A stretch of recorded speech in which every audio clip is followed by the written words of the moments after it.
Good morning po mga ka-Texas. Binigyan po ako ng kumpare ko ng itlog na hindi na pinisa. Ngayon po, noong nilagay ko po sa kusina namin,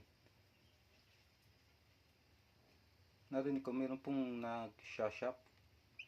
Hinanap ko. Pumisa po siya mga ka-Texas. Pato po to, pato.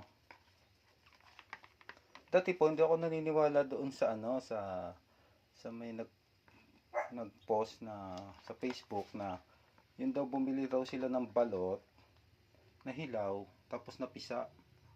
Ngayon ko po na-experience ko po, totoo po pala na talagang pipisa po talaga ang mga itlog kahit hindi siya nililimliman ng kanyang ina. Kaya po yan po, hindi ko lang po alam kung makakasurvive po siya. So subaybayan po natin ang kanyang paglaki. Sana po ay mabuhay. Thank you mga ka-Texas. Salamat.